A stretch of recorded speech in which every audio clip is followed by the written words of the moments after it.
एवं कृत्पात्रपुण्डं च रुद्राक्षां धारये नर संवाद्य स्वपकं कर्म पुनरादाय शिवम्।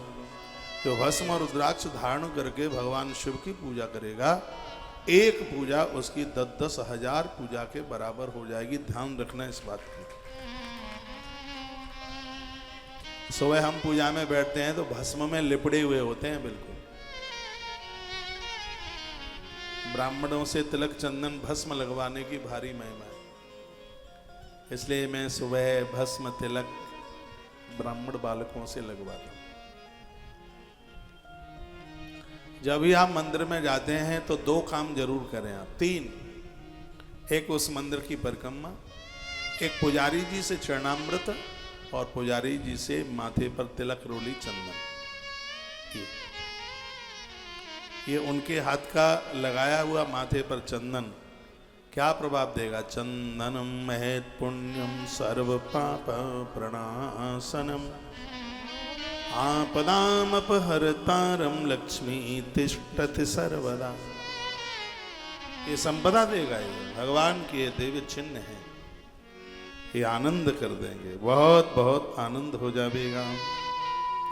तो एक बात पर च गंगा बिंदुरत प्रभु। देखिए, इस कथा के लिए कॉपी की जरूरत, रजिस्टर की जरूरत थी और आप माने नहीं और आप लेके चलते नहीं हैं। मैंने एक दिन बोला है, इसमें लिखा है कि पूजा की सामग्री आप रख रहे हैं, बाल्टी में जल भर के रख रहे हैं, गंगा बिंदुरत ब्रवन, उसमें गंगा जी की बूंदें जरूर डालिए,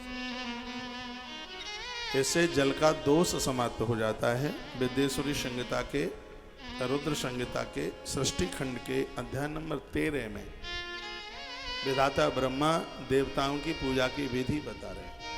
परमात्मा को 3 प्रकार से प्राप्त किया जाता है, ज्ञान, कर्म और उपासना। जितना भी यह कर्म कांड है वो सब उपासना में आता है। ज्ञान, भक्ति जितनी है वो सब तीसरे उसका सोपान है, और ये बीच का है कर्म, विशुद्ध कर्म कांड।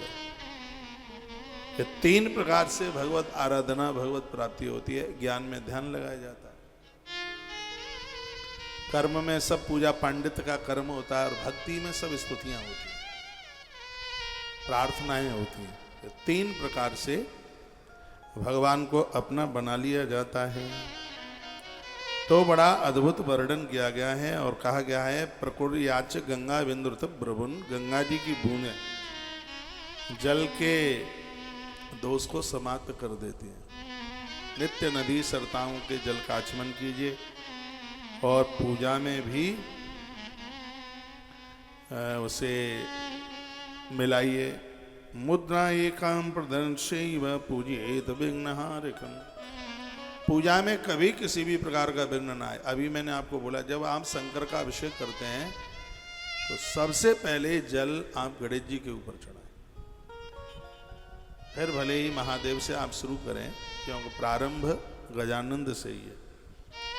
और यह सिंदूर पूजा में किसके ऊपर चढ़ता है? चलो माता जी के ऊपर तो चढ़ता ही है, लेकिन गणेश जी की पूजा सिंदूर के बिना पूरी नहीं मानी जाती। लेकिन सिंदूरादि पदार्थ सिद्धि बुद्धि समन्वयता, सिद्धि और बुद्धि के जो पति हैं भगवान गणेश, उनके ऊपर सिंदूर जरूरी है।